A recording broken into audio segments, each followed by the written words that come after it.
সাদা রঙের কভারে আবৃত বালিশ বুকে চেপে অঝোর ধারায় কান্নায় ভেঙে পড়েছে মিষ্টি। চঞ্চল মেয়েটি নিমিষে শান্ত হয়ে গিয়েছে। ফোঁটা ফোঁটা অশ্রুপাত গটিয়ে ভিজিয়ে দিচ্ছে নরম তুলোর বালিশ।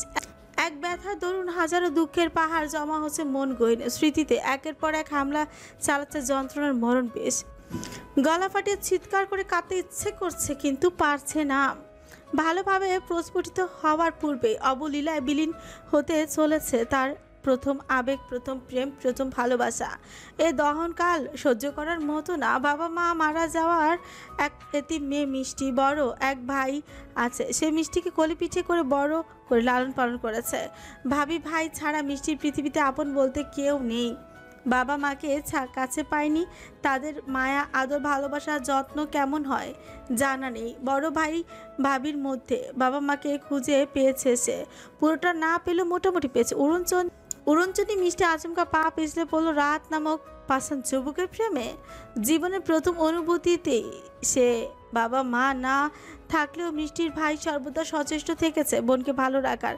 মিষ্টি এতে সন্তুষ্ট। হাসি খুশির জীবনে ঘূর্ণিঝড় বয়ে বাজ নির্মাণ ঘটালো অবাধ্য দোনো মনো টানাপোড়েন মন। হুট করে ভালো লাগা ছুঁয়ে দিয়ে পুনরায় সেথায় বিষাক্ত তীরের ফলা চালিয়ে দিল কেউ। সেই তীর ছুঁড়েছে রাহাত। মিষ্টির চোখের জল মুছে উঠে দাঁড়ায় একাকী জানালার পাশে দাঁড়িয়ে। ভগ্ন হৃদয় রমণী দীর্ঘশ্বাস ঘরের বাতাস ভারী করে তোলে। মুখশ্রী গভীর হতাশা, এক অন্ধকার ছায়া তার মুখের মলিনতায় মিশে গিয়েছে। এই যে সে বারবার রাহাতের কাছে মুখে না বলেও ভাষাহীন প্রেমালিঙ্গনের খোঁজ করে হৃদয়ে ঠাঁই পেতে চায়, বারবার ভালোবাসায় ডুবে যেতে চায়। এটা কি তার অপরাধ? ভালোবাসা কি এত তুচ্ছ, এত অবহেলার যোগ্য? মিষ্টি তো বেশি কিছু চায়নি, শুধু একটু ভালোবাসা চেয়েছে। এটি কি অতিরিক্ত চাওয়া ছিল? রাহাত কেন এমন করলো? মিষ্টি ভাবনার মনের ভাষা সম্পর্কে অবগত হয়েও কেন চুপ থাকে? শুরু থেকে পাত্তা না দিলেও ভার্সিটিতে এসে মুচকি হেসে স্বাভাবিক আচরণ কেন করেছিল? এতে যে মিষ্টি আনন্দে আত্মহারা হয়ে তার উপর আরো গভীরভাবে ডুবে গিয়েছে, সে খবর কি রাখে শয়তান ছেলেটা? কেন বুঝেও বুঝে না, কেন অনুভব করে অনুভূতিহীন হয়ে থাকে? একবার কি মিষ্টি চোখের ভাষা পড়তে পারে না? একবার কি বোঝার ক্ষমতা রাখে না মিষ্টি কতটা ভেঙে পড়বে তার ওই খাটকাট বাক্যবহরে? সময়ে যায় তার নিজস্ব গতিতে, সেই সাথে চোখের পাতা ভারী হয় নাজুক মেয়েটির। ঘুম আসবে না রাতে, তা হারাম করেছে এক কঠিন মনের মানুষ। অন্তরে প্রতিটি ভাঁজে জমে থাকা অব্যক্ত ব্যথা তীব্র হতে থাকে। মিষ্টি কি দেখতে খারাপ? কিসের কমতি রয়েছে ওর মধ্যে? শুধু কি গায়ের রং উজ্জ্বল শ্যামলা? রাত অনন্তকাল এমনই থেকে যাবে? কখনো কি ওই বলিষ্ঠ বুকে জায়গা দিবে না মিষ্টিকে? মিষ্টি কি বেহায়ার মতন আবারও তার পিছু পিছু ঘুরবে? অপেক্ষার প্রহর গুনতে থাকবে? ভালোবাসা, ভালোবেসে পাগলামি করা, বেহায়াপনা করলে কি অন্যায় হবে? এতদিন না হয় মিষ্টি বুঝতে পারেনি রাহাত আজও তার চোখের মধ্যে ফুটে থাকা একরাশ ভালোবাসা বুঝেছি কিনা, কিন্তু ভার্সিটিতে যা যা উপদেশ দিয়েছে তাতে স্পষ্ট সে মিষ্টির ভাষাহীন অনুভূতি জানে। তাই তো সহজেই কথাগুলো আওড়াতে পেরেছিল, কিন্তু হঠাৎ ওইসব কেন বলল? বুঝতে যখন পেরেছে, এতদিন কেন সাবধান করেনি? মিষ্টি কি একতরফা ভালোবাসলো? হচিরে চুরমার হয়ে যাচ্ছে বক্ষস্থল। বক্ষপটের হাহাকারের প্রতিধ্বনি যেন আত্মার গভীর ক্ষতকে জাগ্রত করেছে। এ এক নিঃশব্দ আর্তনাদ, যার থেকে মুক্তির পথ খুঁজে পায় না। মিষ্টি নিষ্ফল ব্যথা বুকে নিয়ে অশ্রুসিক্ত নয়নে নির্নিমেষ তাকিয়ে থাকলো আকাশপানে। আকস্মিক গাড়ির থেকে থেমে যেতেই অরূপ সুকুচকে ফেল। গলা উঁচু করে বাইরে নজর বুলিয়ে দেখলো বাড়ি দেখা যাচ্ছে না। রিক্সা চালককে বিনম্র সহিত ছুতায়। গাড়ি থামিয়েছেন কেন? একটু অপেক্ষা করেন, দেখতাছি। রিক্সা চালক গাড়ি থেকে নেমে দাঁড়ালেন। গাড়ির একটা চাকা চুপসে আছে, হয়তো টায়ার ফেটেছে। অরুর দিকে তাকে থমথমে মুখে বললেন, আমি আর যাইবার পারুম না, একখান টায়ার পাংচার হইয়া গেছে, ঠিক না করাইয়া পৌঁছে দিবার পারুম না। আপনি নাইমা যান, অন্য গাড়ি ডাইকা আনতাছি। অরু গাড়ি থেকে নামলো। রিক্সা চালক যেতে নিতেই পিছু ডাকে। চাচা লাগবে না, বেশি দূর নেই, গাড়ির কাছাকাছি এসে পড়েছি, এতটুকু রাস্তা হেঁটে যেতেই পারবো। রিক্সা চালক সরল গলায় বলে উঠলেন। কি কোন আম্মা, তাহলে কি আপনি আমারে পুরো টাকা দিবেন? অরু মুচকি হাসে, ব্যাগ থেকে টাকা বের করে দিল। 500 টাকার নোট দেখে রিক্সা চালক মুখ কালো করে জানালেন। বাংতি নাই গো আম্মা। লাগবে না, আপনি রেখে দিন। বলে হাঁটা শুরু করলো। অরু একাই হাঁটছিল ফাঁকা রাস্তায়, ভিড় ভাটা পেরিয়ে গলির মোড়ে আসতেই চারপাশে নিস্তব্ধ, জনমানব শূন্য এই দিকটায়। শুধু জুতার নিচের খসখস শব্দ তুলে শুকনো পাতা ভেঙে যাচ্ছে। অরু আপন ছন্দে পা চালাচ্ছে, আচমকা পেছন থেকে ভারী বুটের শব্দ ভেসে আসলো। অরু চমকে তৎক্ষণাৎ পেছনে ফিরল। সামনে ছায়ার মতো উদ্ভট কয়েকজন পথ রোধ করে দাঁড়ায়। দেখতে বখাটে ছেলেদের মতো লাগলো।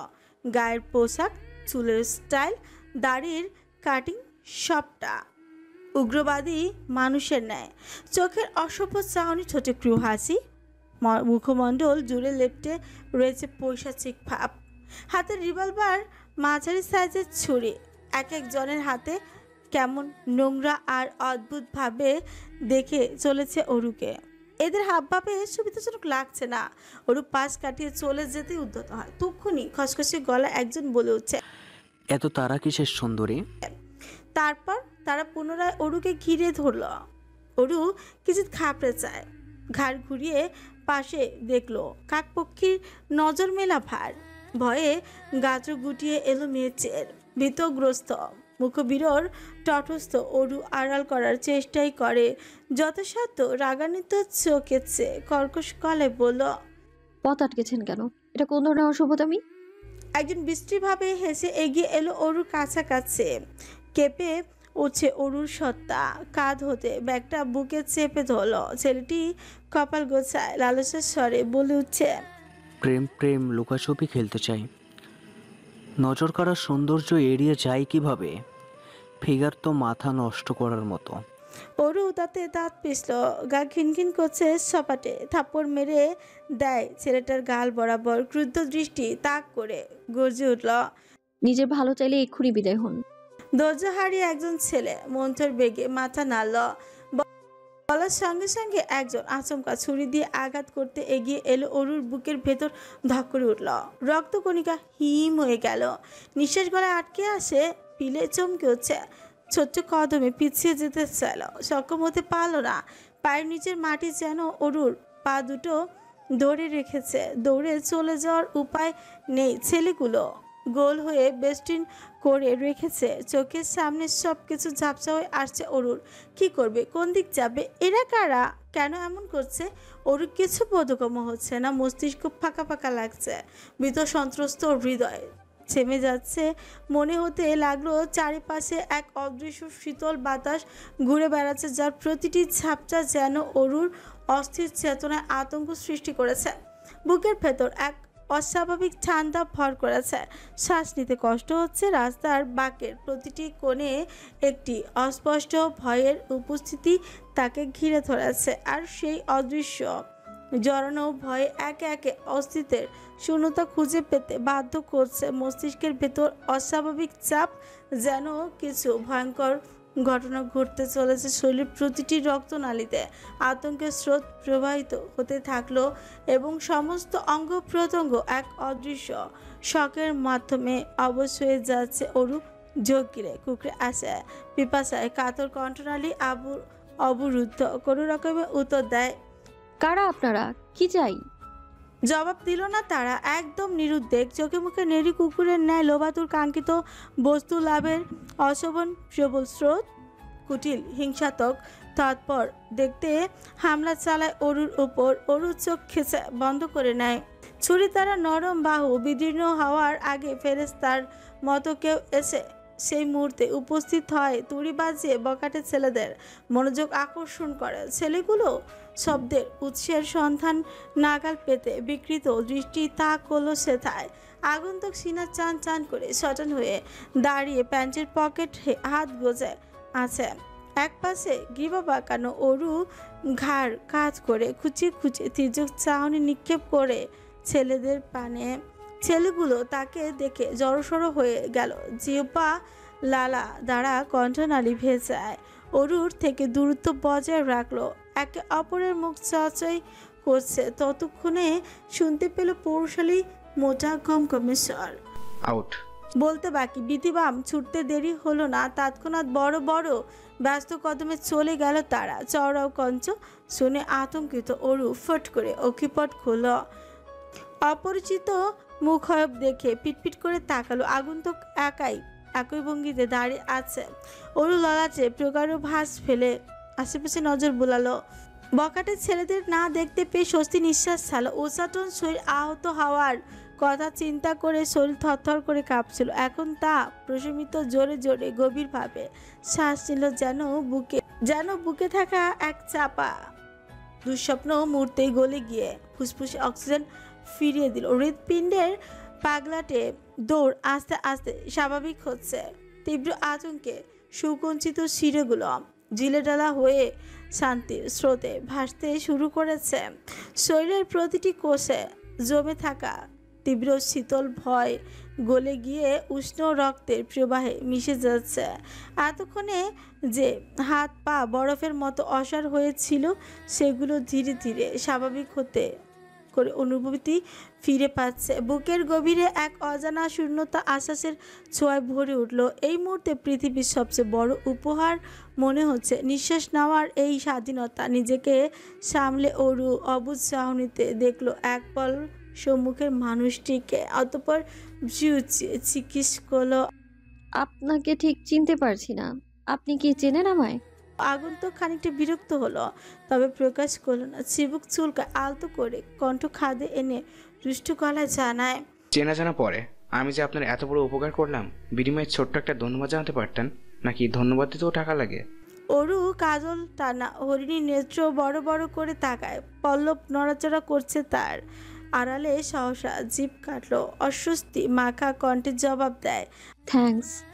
আগন্তুক শব্দ করে হাসলো। অরুর ফ্যালফ্যাল নিষ্পাপ দৃষ্টিতে দৃষ্টি মেলালো। বলল, সবিকে উপকার করে চেয়ে ধন্যবাদ দিতে লজ্জা লাগলো আমার। অরু গোমরা মুখ বানিয়ে রাখলো, কোনটায় বিমূর্ত চাপা স্বরে বলল, actually I was taken aback. I see. By the way, I'm Mrinal, Heaven স্যারের পার্সোনাল অ্যাসিস্ট্যান্ট। বলে হাত বাড়িয়ে দিল হ্যান্ডশেক করার জন্য। অরু বিব্রত বোধ করলো, হাত বাড়লো না। অরু জোরপূর্বক হেসে সাবলের স্বীকারোক্তি জানায়। Never mind. মৃণাল অপমানিত ফিল করে বাড়ানো হাতে গুটিয়ে নিল। ইতস্তত হয়ে তমতমে মুখে উচ্চারণ করলো, ইটস ওকে। সন্ধ্যায় হ্যাভেন বাড়িতে ফিরল। অরু ড্রয়িং রুমে বসে টুটুলের সঙ্গে মিনি সাইজের বল দিয়ে ক্যাচ খেলছে। হ্যাভেনকে দেখে খেলা থামিয়ে নিশ্চুপ হয়ে রইল। হ্যাভেন অরুর দিকে এক পলক তাকালো না। টুটুলকে আদর করে বেডরুমে চলে যায়। সে চলে যাওয়ার পরপরই টুটুলকে একা একা খেলতে বলে অরুও রুমের উদ্দেশ্যে পা বাড়ায়। হ্যাভেন রুমে এসে ফ্রেশ হতে যাবে সেই মুহূর্তে নজর পড়ল বিছানার উপর ওর প্রয়োজনীয় জামা কাপড় রাখা। টি শার্ট আর ট্রাউজার সুন্দর করে গুছিয়ে রাখা হয়েছে। ললাটে প্রগাঢ় ভাঁজ ফেলে সরু নেত্রে তাকে থাকলো। অরু পাশে এসে দাঁড়াতে না চালো। এগুলো অরু চমৎকার হাসলো, চনমনি কণ্ঠে জানালো, আমি রেখেছি। হ্যাভেন বিস্ফোরিত নিগুড় দৃষ্টিপাত করলো অবিশ্বাস্য সুরে প্রশ্ন করে। এত পরিবর্তন? অরু মেকি হাসে অকপচে বলে, আমি আপনার বউ, একটা দায়িত্ব আছে না? হ্যাভেনের সন্দেহে তীর্যক চাহনি অরু ভরকে গেল। কিছুটা হ্যাভেনের শুভ স্বর। গ্রেট। কথাটা শেষ করে ওয়াশরুমে অভিমুখে পা বাড়লো হ্যাভেন। তক্ষুনি পিছু ডাকলো রমণী। নির্লিপ্ত বদনে চাইলো হ্যাভেন। মেয়েটা তরতরি এগিয়ে এসে নরম স্বরে শোধ হয়, আজকে অফিস টাইম নিশ্চয়ই খুব ভালো কেটেছে। হ্যাভেন চোখ ছোট ছোট করে তাকায়। খারাপ কাটার কথা ছিল বুঝে? ওর হুড়মুড়িয়ে বলে, সেটা কখন বললাম? নিশ্চয়ই কোনো ঘাপলা আছে। এই ধানি লঙ্কা রাতারাতি বদলে গেল কি করে? কাঁধের তোয়ালে ঝুলিয়ে হ্যাভেন এসব চিন্তা বিভোর হয়ে ওয়াশরুমে ঢুকে পড়লো। ওর বিছানায় বসে ঠ্যাং ঝুলাচ্ছে, অদর জুড়ে শয়তানি হাসে। ঘন পল্লব নয়ন জোড়াতে বদমাইশের আনাগোনা। হ্যাভেন ফ্রেশ হয়ে গায়ে পোশাক জড়লো। স্কিন কেয়ার প্রসাধনী গায়ে মাখতে ব্যস্ত। মিনিট 5 পর শরীর চুলকানি শুরু হয়। প্রথমে অল্প স্বল্প, আস্তে আস্তে তা বৃদ্ধি পেতে থাকে। হ্যাভেন ইচ্ছে মতো চামড়া সমান কাটা নখ দিয়ে শরীর চুলকাচ্ছে আরামের অভিলাষে। চুলকানোর দরুন এখন চামড়ায় জল অনুভব হচ্ছে। এক পর্যায়ে অসহনীয় অস্বস্তি চুলকানির তোপে এক টানে গা হতে টি শার্টটা খুলে ফেললো। অরু ঘর কাঁপিয়ে খিলখিল করে হাওয়াশির আওয়াজে সেদিকে চাইল। সে পেট চেপে প্রাণবন্ত উৎসব মুখর হাসছে, যেন কোনো বড়সড় যুদ্ধে জয়লাভ করেছে। পাগলের মতো শরীর চুলকাচ্ছে হ্যাভেন। বিদীর্ণ চামড়া মরিচের গুঁড়ো দিলে যেমন লাগে তেমন লাগছে। তীক্ষ্ণ চাহনিতে গমগমে শব্দ তুলল। What's this all about? Aru কোনোরকম হাসি আটকে তুরন্ত বলে, বিলাই চিমটির গুণ। What is this? অরু উত্তর দিল না, শুধু চকচকে দন্তপাটি বের করে হাসছে। হ্যাভেনের নাস্তানাবুদ অবস্থা অবলোকন করে বেশ মজা পাচ্ছে। উচিত শিক্ষা হয়েছে বচ্চার ছেলের। সবসময় অরুকে উত্ত্যক্ত করা। এখন বুঝো কেমন লাগে। বাড়ি ফেরার পথে ফুটপাতের এক লোককে হাবিজাবি বিক্রি করতে দেখে অরু তার নিকট এগিয়ে যায়। বিলাইয়ের চিমটির কথা জিজ্ঞেস করলে তিনি জানান দেয় আছে। তখন সেই লোকের থেকে বিলের চিমটি নিয়ে এসেছিল।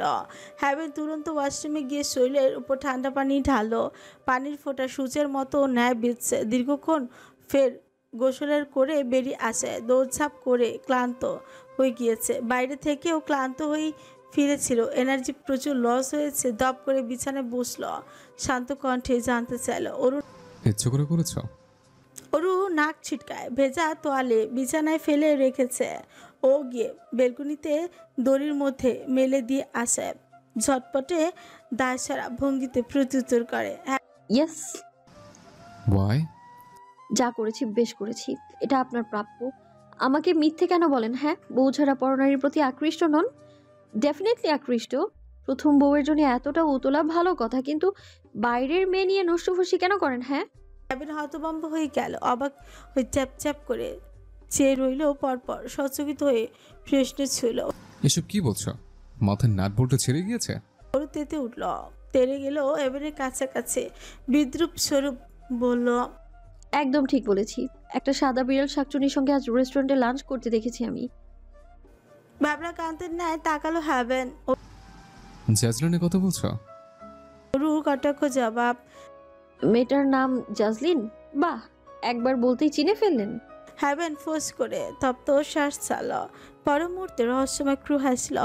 হাত ধরে অরুকে চেনে পাশে বসায়। কানের পিছে নাক মুখ ঘষে ব্যগ্র গলায় বলল, পোড়া পোড়া গন্ধ পাচ্ছে। অরু ভ্রুকুঞ্চিত করলো। ছিটকে দূরত্ব বাড়ায় কিছুটা। লম্বা শ্বাস ছেড়ে নাসারন্ধে পোড়া গন্ধ শুকতে চাওয়ার প্রবল আগ্রহ প্রকাশ করে। সক্ষম হয় না। কোথায় পোড়া গন্ধ? আমি পাচ্ছি না কেন? হ্যাভেন ফিচেল হাসে অরুর বিহলিত নয়নে চেয়ে একই সুরে। এই গন্ধ সে গন্ধ না, এটা হলো হৃদয়ে পোড়ার গন্ধ। অরু টনক নড়ল। হ্যাভেন ইনিয়ে বিনিয়ে ওকে ব্যঙ্গাত্মক করছে বুঝতে পারল। সহসা গর্জে উঁচে গট মুটিয়ে চোয়াল শক্ত করে মুখশ্রী কাঠিন্য ভাব ফুটিয়ে তেজ দেখায়, আমি এখানে থাকবো না, করবো না আমি আপনার সংসার। আব্বুর কাছেও ফিরবো না আমি। সবাইকে ছেড়ে দূরে কোথাও চলে যাবো আমি। হ্যাভেন থমকে উঠল তৎক্ষণাৎ। ডিভোর্সের কথা উচ্চারণ করলে কপালে শনি আছে। অরু মুখ ঘুরিয়ে নিল। ক্রোধে ফুটছে। হ্যাভেন বুঝলো আজ আবহাওয়া প্রতিকূল। মানুষের তিরিক্ষি মেজাজ মন মানসিকতা সর্বদা একরকম থাকে না। তাই ঘাটল না। মোলায়েম ভাবে বোঝানোর স্বরে বলে উঠল, তুমি যা ভাবছো তা সম্পূর্ণ ভুল এবং ভিত্তিহীন। জ্যাজলিন আমার ক্লায়েন্ট, পাশাপাশি খুব ভালো বন্ধু। রাশিয়ায় পড়াশোনার খাতিরে আমাদের পরিচয় হয়। রেস্টুরেন্টে একাকিত্ব কোনো কার্যক্রম ডিসকাস করছিলেন শুনি। অরুর গমগমে ধারালো বাক্যবান কতটা অধিকার সমেত প্রশ্নটা করল সে। হ্যাভেন পুলকিত হয়। অজ্ঞচরেই মুচকি হেসে ভনিতা ছাড়াই বলে, অরু মিটিং অফিসে করেছে, অনেক মাস পর দেখা হলো, তাই ভাবলাম বাইরে লাঞ্চ করি, সাথে নেক্সট কাজ নিয়ে কথা বলা হবে। কোনো প্রতিক্রিয়া দেখালো না, নিশ্চুপ রইল। হ্যাভেন বিছানায় গা এলিয়ে দেয়। পাতলা কাঁথা গায়ে দিয়ে চোখ বুঝল। সাতটায় টুকটাক খাবার খাওয়ার প্রয়োজন পড়ে তার, তবে শরীর কেমন যেন লাগছে, সেজন্য শিপল। সন্ধ্যায় সময় গড়ালো। আধ ঘন্টা পেরিয়ে গিয়েছে। অরু আগের মতো ঠায় বসে। হ্যাভেনের ভারী কি নিঃশ্বাসের শব্দ ভেসে আসছে। ঘুমিয়ে পড়েছে কি?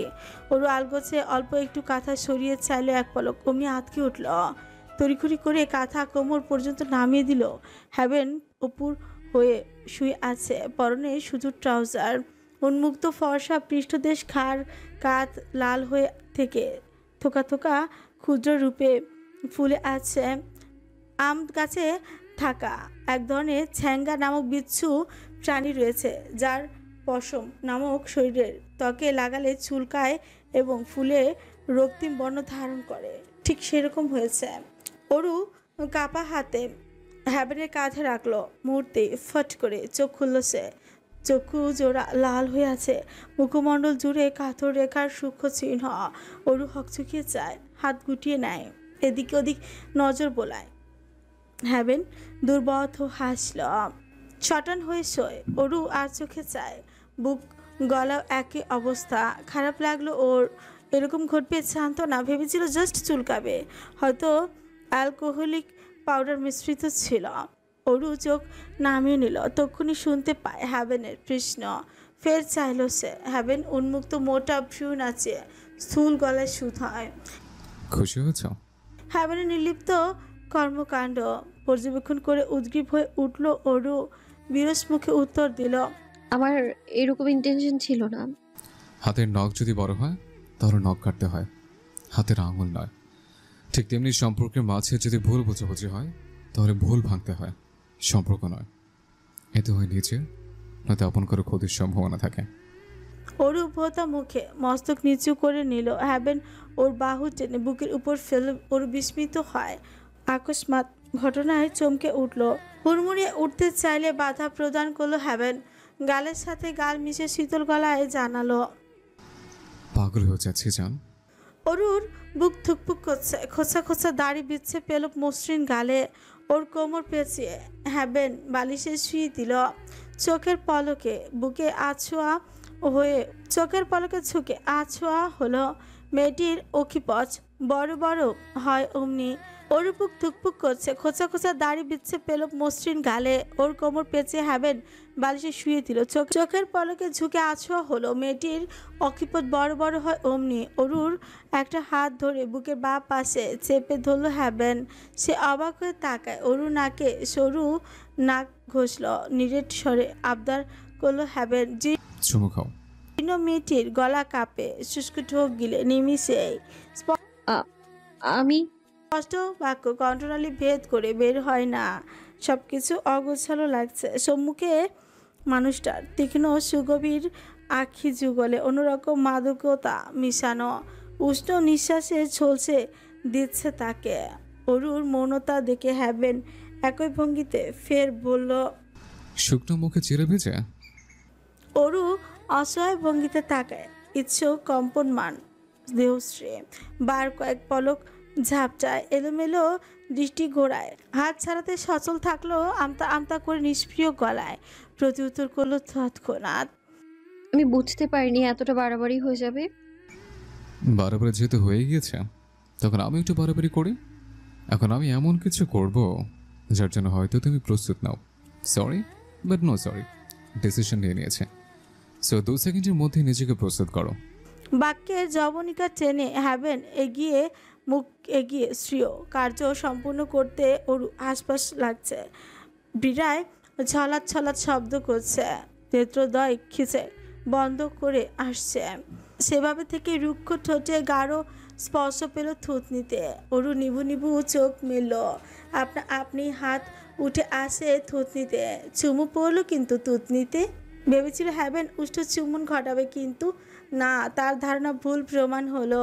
অবাক হলো ভীষণ। অরুর উন্মুক্ত হয়ে সামনে আসা চুল কানের পিঠে গুজে দিতে দিতে হ্যাবেন মোহনীয় স্বরে হাসকি স্বরে বলল, আমার কাছে আপেল বড্ড অপছন্দের একটি ফল, অথচ তোমার আপেলের মতো চুল পড়া শীত থুতনি আমার দুর্বলতার কারণ। তারপর অরুর ছোটে আলতো করে আঙুল স্পর্শ করলো। ইচ্ছু কেঁপে উঠলো সে। হ্যাবেন পুনরায় আওড়ালো নেশালো বাক্য, এটা তো আরও মারাত্মক। একবার ছুঁয়ে দিলে দেহ মন ক্ষণে ক্ষণে পাগলামি শুরু করে দিবে। এতটা পরিমাণে বেসামাল হতাম যার উৎপীড়ন সামাল দিতে তুমি রীতিমতো হিমশিম খেতে। চাইলেও আমায় আটকানোর সাধ্যই ছিল না। আমি সেই নিগুড় সুখকর দর্শনময় সাগর এক্ষুনি তোমার উপর চাপিয়ে দিতে চাইছি। আরও বেশি কিছুদিন সময় দিলাম আমার সাথে স্বাভাবিক হয়ে ওঠা। হ্যাবেন ক্ষুদ্র শ্বাস টেনে অরুর পাশে কাঁধে শুয়ে পড়ল। অরু ছাড়া পেতেই বিছানা হাঁটু ভেঙে গোল হয়ে বসল। জোরে জোরে শ্বাস টানলো। এতক্ষণে দম বন্ধ হয়ে আসছিল। দু হাতে করতলের দ্বারা ঠোঁট চেপে ধরলো। গোলক ধাঁধার ন্যায় আটকে, একবার থুতনিতে তো আরেকবার ঠোঁটে আঙুল বোলাচ্ছে। হ্যাভেন জোর ফিউ যুগল কুচকে ফেলল, চক্ষুদয় সুকুঞ্চিত করে গম্ভীর কণ্ঠে বলল, ঠোঁট ঠেকেছো কেন? হাত ছাড়াও। চুমু কর হলে তখনই খেতাম। হ্যাভেন রং টাইমে রোমান্স করে না।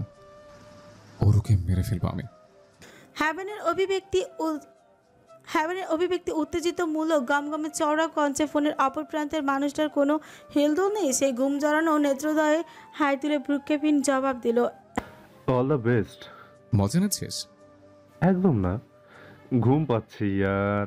হ্যাভেন গর্জে উঠল। রক্তিম আবার ছেয়ে গিয়েছে মুখশ্রী। রাগান্বিত সুরে বলল, লাথি মেরে তোর ঘুম ছুটাবো। ভার্সিটি থেকে ফেরার পথে ওরকে কয়েকজন বগরের ছেলেরা পথরোধ করেছিল, অথচ আমাকে একটি বারের জন্য জানানোর প্রয়োজন বোধ করলো না। রাগ লাগবে না বল? ভুলে গিয়েছো হয়তো। ক্রোধে ফুঁসতে ফুঁসতে রাজভারী গলায় বলে উঠল হ্যাভেন। ঠোঁট গোল করে ভারী কি শ্বাস চাললো। ফোন কলে থাকা অপর ব্যক্তি অসহায় মুখভঙ্গি প্রত্যুত্তর করলো তৎক্ষণাৎ, তোর বউয়ের রাগ আমার মতো নিষ্পাপ বাচ্চার উপর ঝাড়ছিস কেন ভাই? আমার কি দোষ?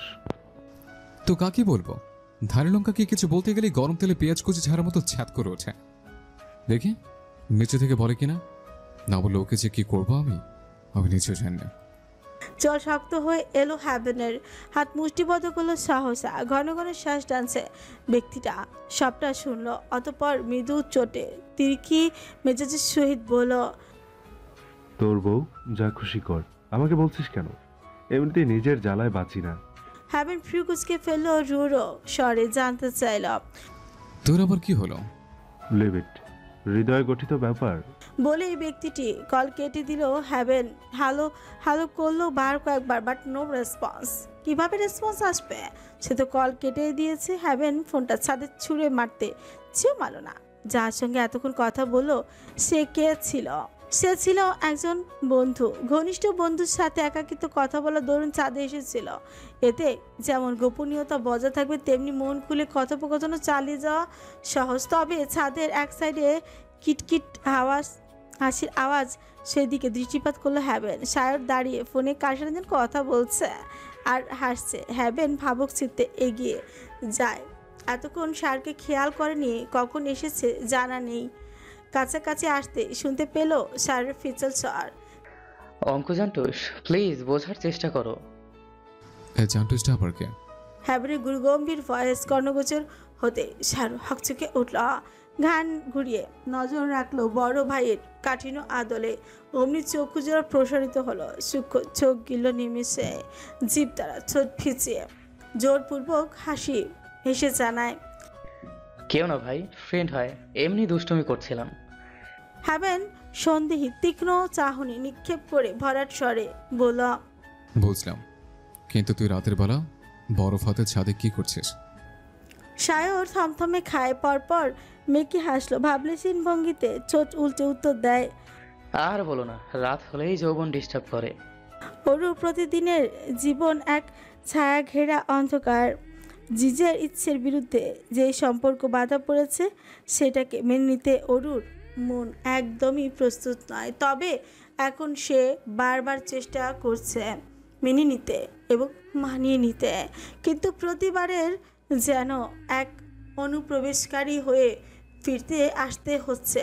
তার অন্যতম কারণ কিছু সূক্ষ্ম চিন্তাভাবনা আর দোটানা। অরু হ্যাভেনকে নিজের দেয়ালের বাইরে রাখতে চায় না। তার থেকে নিজের ক্ষতগুলো আড়াল করতে চায় না, প্রকাশ করতে চায়, হৃদয় থেকে চায়। কেউ ভালো না বাসুক, কেউ আপন হোক, অন্তত একজন থাকুক যে অরুর কণ্ঠস্বর শুনলেই বুঝতে পারবে ও ভালো নেই।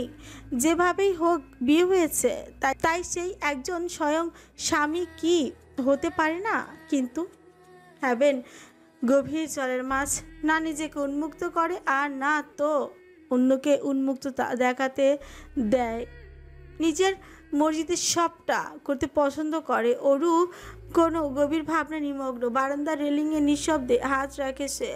চোখের দৃষ্টিতে এক ধরনের শূন্যতা। প্রশান্ত বাতাস এক পাশে ক্ষীণ আন্দোলন সৃষ্টি করেছে, অথচ অন্তর্গত চিন্তার ভারে সে যেন অনুভূতিহীন মস্তিষ্কের নিউরনগুলো একে অপরের সঙ্গে দহন ক্রিয়ায় লিপ্ত। চিন্তার ঘর্ণাবর্তে চাপ সৃষ্টির ফলে স্নায়ুতে এক অদৃশ্য বিদ্যুৎ প্রবাহ প্রবাহিত হয়। সময়ের ক্ষুদ্রাতি ক্ষুদ্র কণিকাগুলো যেন অরুর চেতনায় প্রান্ত সীমায় ধাক্কা খেয়ে প্রতিধ্বনি তুলছে। শিরা উপশিরার রক্তস্রোত স্বাভাবিক ছন্দে হারিয়ে অবচেতনের অতল গহ্বরে প্রবাহিত হচ্ছে।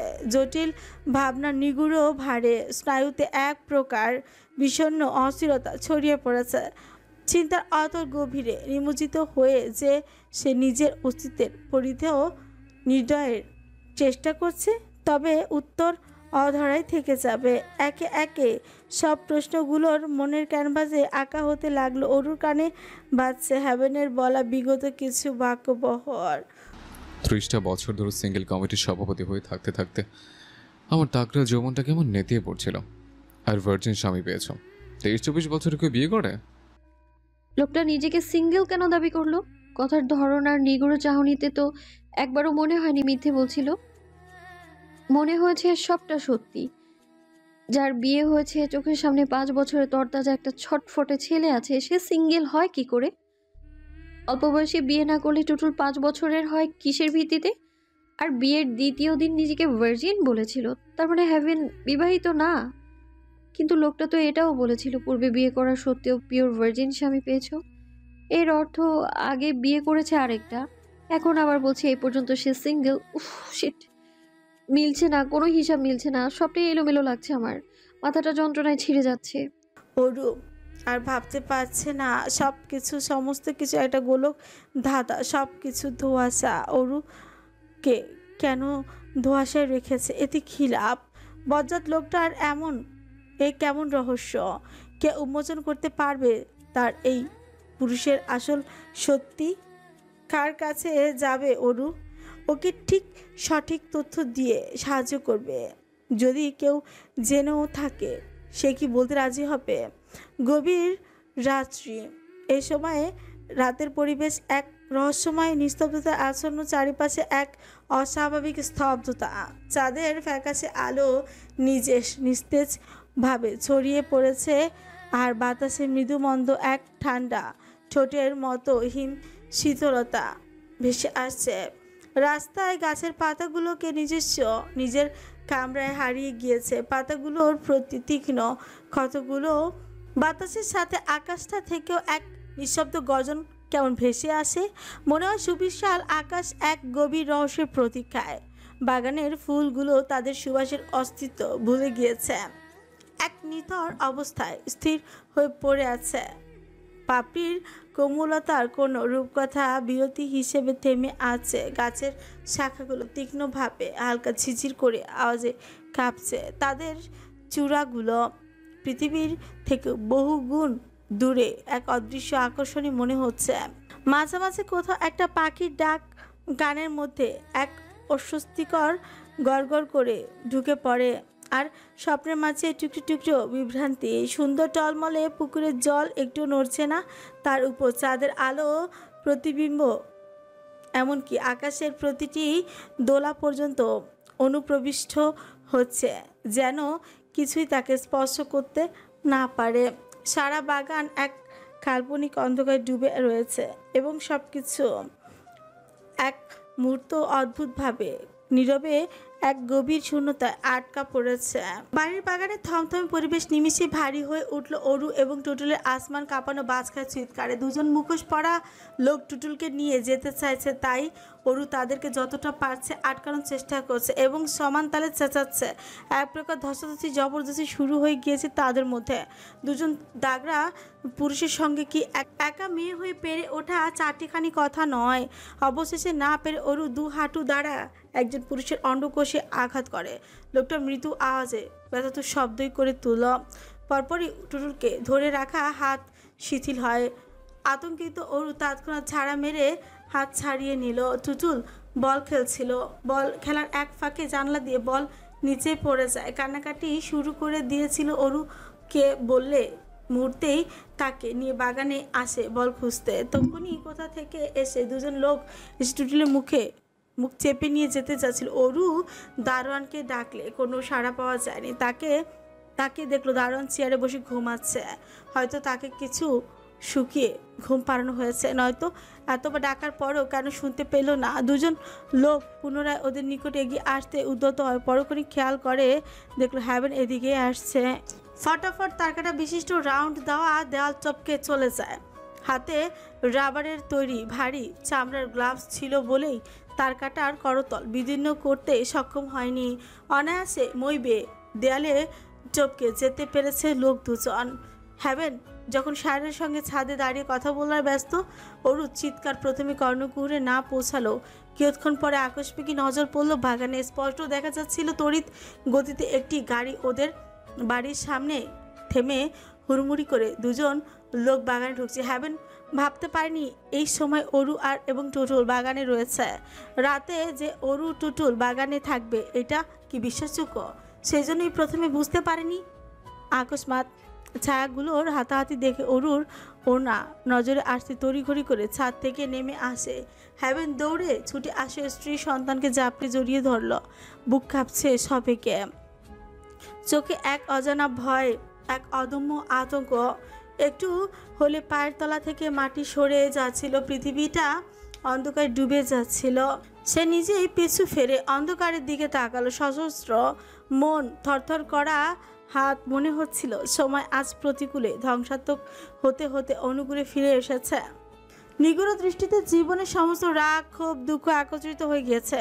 হাতের মধ্যে ছোট্ট শরীরটাকে শক্ত করে আঁকড়ে ধরে রেখেছে সমস্ত অনিশ্চয়তা, আশঙ্কা এবং ঝুঁকি এই মেয়েটার মধ্যেই শেষ হয়ে যাচ্ছিল। শরীরটা তুকছে, বুকের ভেতর কেঁপে ওঠা বিভৎস শব্দ ছাড়া শরীরে ধ্বনিত হচ্ছে। হৃৎপিণ্ডের চাপ বাচ্চা, শ্বাস প্রশ্বাসে প্রায় এক হয়ে গিয়েছে। আবার একটুখানি থেমে গিয়ে আবারও গতি পায়। সে নিজেই এক ভারী কঠিন শব্দ হয়ে যাচ্ছে, যেটি প্রতিটি মুহূর্তে সৃষ্টির শক্তি এবং ভয়ের সম্মিলন। মাংসপেশিগুলোও শক্ত হয়ে ফুলে উঠেছে। অস্থিরতার মধ্যে সে আর কিছুই বুঝতে পারছে না। কিন্তু অরু টুটুলকে নিজের বুকে আঁকড়ে ধরায় কেবল এক দারুণ শাস্তি অনুভূত হলো। সারা শরীরের রক্ত সঞ্চালিত হতে লাগলো এক অদ্ভুত স্থিরতা নিয়ে। এতক্ষণ ধৈর্য, এত কষ্ট, এত অস্বস্তি মাখা দীর্ঘশ্বাসের পর একটু প্রাণবন্ত সজীব নিঃশ্বাসের আসারন্দে টেনে নেয়। অরু আলগোছে নিজেকে ছাড়ে নিল, পল্লব ঝাপটিয়ে চাইল ভীতিগ্রস্ত হ্যাভেনের মুখ বিররে। বুঝতে সক্ষম হলো না স্বামীর অভিব্যক্তি। ভালো মতো অবলোকন করার পূর্বে শুনতে পেল হ্যাভেনের পৌরুষালী গমগমে আওয়াজ, এক্ষুনি টুটুলকে নিয়ে বাড়ির ভেতরে যাও। ওর মুখ পাকায়, ফ্রি উচিত জিজ্ঞেস করলো, সূর্য কি হয়েছে জানতে চাইবেন না? হ্যাভেন চোখ বোঝে রাগ সংবরণ করার চেষ্টা চালালো, কঠিন দৃষ্টিতে চেয়ে বলল, জানার ইচ্ছে হলে নিজে জিজ্ঞেস করতাম, এত রাতে টুটুলকে নিয়ে বাগানে এসছো কেন? হ্যাভেনকে জড়িয়ে কাঁপতে থাকা টুটল মুখ তুলে গুল গুল চোখে তাকালো, তারপর মৃদু উত্তর দিল, আব্বু, আমার বল নিচে পড়ে গিয়েছিল, সেই জন্য বল নিতে এসেছিলাম। হ্যাভেন শান্ত কণ্ঠে শুদ্ধ হয়, বল সকালে নিলে হতো না? টুটুল নিশ্চুপ রইল। অরুর উদ্দেশ্যে ধমকে উঠল হ্যাভেন। অরুর দ্রুত ভেতরে যাও। ছাদ সমেত তাড়ামি করে বলে, না গেলে কি করবেন? হ্যাভেন ফুস করে তপ্ত শ্বাস টানল। পরক্ষণে ঠোঁটের কোণে রহস্যময় ক্রু হাসি ফুটল। টুটুলের নাক মুখ সহ ছোট্ট মুখটা নিজের পেটের সঙ্গে চেপে ধরে অরুর কানের নিকট ঝুঁকল। আলতোভাবে অরুর কানের লতিতে কামড় বসিয়ে ফিচেল গলায় ফিসফিসিয়ে নীরব হুমকি জানালো, ডিসিশন চেঞ্জ করলাম, নো টাইমিং। সময়ের মায়ের বাপ, এখন থেকে যখন মুড আসবে তখনই বিনা নোটিশে রোমান্স শুরু করে দেব। তাতে তোমার সম্মতি থাকুক বা না থাকুক। Prepare yourself in advance. ওর পাখি মেজাজ খারাপ হচ্ছে, কুইকলি বাড়িতে যাও, নয়তো এই খোলামেলা বাগানকে আমি হানিমুন স্পট বানিয়ে ছাড়বো। অরু হতভম্ব হয়ে গেল, চমকে উঠল। বিরস মুখে অক্ষিপচ বড় বড় করে তাকায়, কাছুমাছু হয়ে ঘন ঘন পলক ঝাপটায়। বিস্মিত হলো ক্ষণে ক্ষণে। হ্যাভেনের ভারী কি উষ্ণ নিঃশ্বাসে তোপে জীর্ণ দেহ শ্রীকম্পিত হয়, শুষ্ক ঝোঁকিলে আশেপাশে নজর বোলালো। কেউ শুনলে কি ভাববে? অরু মিয়ে এলো, মাথা নেড়ে টুটুলের হাত ধরে চলে গেল। এই লোকের বিশ্বাস নেই, যদি সত্যি সত্যি এইখানেই ছ্যা। হ্যাভেনের রাগ সুনামির মতো, যেটি সমস্ত কিছু গ্রাস করতে চায়। শরীরের প্রতিটি রক্ত কণিকা গরম হয়ে উঠল, মনে হচ্ছিল ভেতরে কোনো আগুন জ্বলছে, যা তার সমস্ত শক্তি এবং মনের একদম গভীরে পৌঁছে যাচ্ছে। চক্ষু জোড়া রক্ত, লাল রক্তের ছোপ ছোপ, ঠোঁট কামড়ানো, শ্বাস প্রশ্বাসের বড় হতে লাগলো। প্রতিটি শ্বাসের সাথে তার কণ্ঠ রোধ হয়ে আসছে, কিন্তু সে থেমে থাকলো না। বুক চিরে নৈশব্দ বেরিয়ে এলো, এক ভয়ানক গর্জন। মনে হচ্ছে কোনো বিভৎস প্রাণী মুখ খুলছে। শব্দগুলো বেরিয়ে আসছিল যেন মাটির গভীর থেকে, এক শক্তিশালী ঝড়ের মতো। হ্যাভেনের পায়ের তলার মাটি দুলে উঠেছে, রাগের প্রতিধ্বনি ছড়িয়ে পড়েছে বাতাসে। চোখের সামনে যে কোনো কিছুকে সে নিশ্চিহ্ন করে দিতে পারে। পৃথিবীটা হ্যাভেনের রাগের আগুনে সেকেন্ডের মধ্যে পুড়ে যাচ্ছে। রাগ শুধু শাবক গর্জন ছিল না, ভেতরের অন্ধকার আর ভয়ঙ্কর শক্তি এক ভয়াবহ আশ্রয় পড়ার জন্য প্রস্তুত ছিল। মুখে ক্রুদ্ধ শব্দগুলো বেরিয়ে আসছিল একসাথে, কোনো এক অচেনা জ্বালায় ফুঁসে উঠেছে সে। যতটুকু নিয়ন্ত্রণ রেখেছিল তা শেষ, আর সহ্য করতে পারছে না। অরু দৃষ্টির সীমানার বাইরে চলে যাওয়ার পর হ্যাভেন তৎক্ষণাৎ বন্ধুকে কল করলো। সে ফোন রিসিভ করতেই তাকে কথা বলার সুযোগ না দিয়ে সজোরে কর্কশ কণ্ঠে হড়বড়ি আদেশ ছড়ল, আমার বাড়ির মেইন রাস্তা ব্লক করো, এটা গাড়ি যাচ্ছে আটকা। বন্ধু ঘুমে কুপকাত, টানা কয়েকদিন রাত জেগেছে, তার উপর অল্প স্বল্প টেনশন, সব মিলিয়ে মাথা প্রচণ্ড ভার লাগছে। হ্যাভেনের বারংবার ফোন কলে বিরক্তি তে মাথা চাড়া দিয়ে উঠেছে, রুষ্ট গলায় কোয়াটমোট করে হচ্ছে। প্রবলেম কি তোর? বাড়িতে অমন ফুলের মতো কিউট একটা বউ থাকতে রাত বিরাতে আমাকে ডিস্টার্ব কেন করছিস? কিছুক্ষণ আগে না কথা বললাম, আবার কি হয়েছে? ওরু রুম থেকে বের করে দিয়েছে? দেওয়ারই কথা, যা করেছে একদম ঠিক কাজ করেছে। আমি ওরুর সাথে আছি। তোর মতো মিচকে শয়তানকে পাশে রেখে ঘুমানো জাস্ট ইম্পসিবল। হ্যাভেন তেতে উঠছে, তাতে দাঁত চেপে কিরমিটিয়ে বলে, এক বাজে বকিস না। হারামের বাচ্চারা আমার বাড়িতে এসে হাঙ্গামা বাঁধানোর চেষ্টা করছে। কত বড় সাহস, আমার কলিজ রেখে হাত বাড়ানো দুঃসাহস দেখায়। ক্লাফে শোয়া হতে উঠে বসে পড়ল হ্যাভেনের বন্ধু। হাত দ্বারা চোখ কষলে জড়সড় হলো, মুখ বিরর বদলে গেল মুহূর্তে। সিরিয়াস হয়ে জিদিত ভঙ্গিতে প্রশ্ন করে, কি হয়েছে খুলে বল। খুলে বলার সময় নেই, ফাস্ট। গাড়ি না গেলে বাইরে চলে যাওয়ার আগে আটকা। Relax man, don't worry. তোর সাথে কথা বলার মাঝেই টিমের লোকদের ইনফর্ম করে দিয়েছি। গোডাউনে নিয়ে আয় দুজনকে। সে স্থূল ধ্রুব গলায় বলে উঠল, চুপ শালা, মাথা ঠান্ডা কর। স্যার জানলে জবাবদিহি করতে হবে। তীব্র ক্ষোভে ফেটে পড়ল হ্যাভেন, গোর বিরোধিতা জানায়, স্যারের হাতে পড়লে আইনের আন্ডারে করে দেবে, নেভার। ওদের কলিজ ওজন করে দেখতে চাই অনেকদিন ধরে তরতাজা রক্তের গন্ধ কিনা। মেইন কালপ্রিট লোক ভাড়া করে বাড়িতে আসার পথে আমার ওর পাখির ওপর হামলা করেছিল। আম ড্যাম শিওর এটা ওই নরখাতকের কাজ। শুধু হাতে নাতে ধরবো বলে নিশ্চুপ আছে। দোস্ত শান্ত হ, হুটহাট সিদ্ধান্ত নেওয়া বোকামি।